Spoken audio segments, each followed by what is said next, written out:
My starting point when it comes to the consideration of any issue relating to free speech is my passionate belief that the second most precious thing in life is the right to express yourself freely. The most precious thing in life, I think, is food in your mouth, and the third most precious is a roof over your head. But a fixture for me in the number 2 slot is free expression, just below the need to sustain life itself. That is because I have enjoyed free expression in this country all my professional life and fully expect to continue to do so. Personally, I suspect highly unlikely to be arrested for whatever laws exist to contain free expression because of the undoubtedly privileged position that is afforded to those of a high public profile. So my concerns are less for myself and more for those more vulnerable because of their lower profile.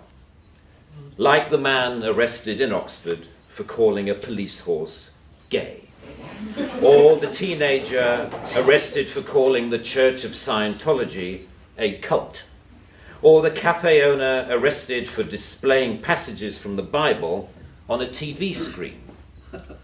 When I heard of some of these more ludicrous offences and charges, I remembered that I had been here before in a fictional context. I once did a show called Not the 9 O'Clock News some years ago, and we did a sketch where Griff Rhys-Jones played Constable Savage, a manifestly racist police officer to whom I, as his station commander, is giving a dressing down for arresting a black man on a whole string of ridiculous, trumped-up and ludicrous charges. The charges for which Constable Savage arrested Mr. Winston Kadogo of 55 Mercer Road were these: walking on the cracks in the pavement, walking in a loud shirt in a built-up area during the hours of darkness, and one of my favourites, walking around all over the place. He was also arrested for urinating in a public convenience and looking at me in a funny way. Who would have thought that we would end up with a law that would allow life to imitate art so exactly? I read somewhere a defender of the status quo claiming that the fact that the gay horse case was dropped after the arrested man refused to pay the fine, and that the Scientology case was also dropped at some point during the court process, was proof that the law was working well, ignoring the fact that the only reason these cases were dropped was because of the publicity that they had attracted. The police sensed that ridicule was just around the corner and withdrew their actions. But what about the thousands of other cases that did not enjoy the oxygen of publicity, that weren't quite ludicrous enough to attract media attention?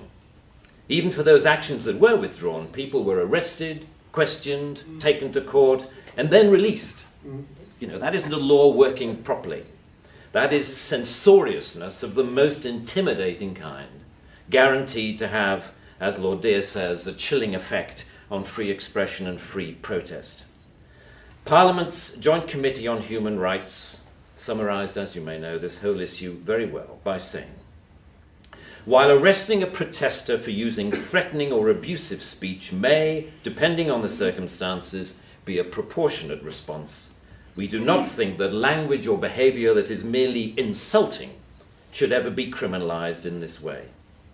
The clear problem with the outlawing of insult is that too many things can be interpreted as such. Criticism is easily construed as insult by certain parties. Ridicule easily construed as insult. Sarcasm, unfavourable comparison, merely stating an alternative point of view to the orthodoxy can be interpreted as insult. And because so many things can be interpreted as insult, it is hardly surprising that so many things have been, as the examples I talked about earlier show. Although the law under discussion has been on the statute book for over 25 years, it is indicative of a culture that has taken hold of the programmes of successive governments, that with the reasonable and well-intentioned ambition to contain obnoxious elements in society, has created a society of an extraordinarily authoritarian and controlling nature. That is what you might call the new intolerance, a new but intense desire to gag uncomfortable voices of dissent. I am not intolerant, say many people, say many softly spoken, highly educated, liberal-minded people. I'm only intolerant of intolerance. And people tend to nod sagely and say, oh yes, wise words, wise words. And yet if you think about this supposedly inarguable statement for longer than 5 seconds, you realize that all it is advocating is the replacement of one kind of intolerance with another, which to me doesn't represent any kind of progress at all. Underlying prejudices, injustices, or resentments are not addressed by arresting people. They are addressed by the issues being aired, argued, and dealt with, preferably outside the legal process. For me, the best way to increase society's resistance to insulting or offensive speech is to allow a lot more of it. As with childhood diseases, you can better resist those germs to which you have been exposed. We need to build our immunity to taking offense so that we can deal with the issues that perfectly justified criticism can raise. Our priority should be to deal with the message, not the messenger. As President Obama said in an address to the United Nations only a month or so ago, laudable efforts to restrict speech can become a tool to silence critics or oppress minorities. The strongest weapon against hateful speech is not repression, it is more speech. And that's the essence of my thesis, more speech. If we want a robust society, we need more robust dialogue, and that must include the right to insult or to offend. And even if, as Lord Dear says, the freedom to be inoffensive is no freedom at all. The repeal of this word in this clause will be only a small step, but it will, I hope, be a critical one in what should be a longer-term project to pause and slowly rewind a creeping culture of censoriousness. It is a small skirmish in the battle, in my opinion, to deal with what Sir Salman Rushdie refers to as the outrage industry. Self-appointed arbiters of the public good, encouraging media-stoked outrage to which the police feel under terrible pressure to react. A newspaper rings up Scotland Yard. Someone has said something slightly insulting on Twitter about someone who we think a national treasure. What are you going to do about it?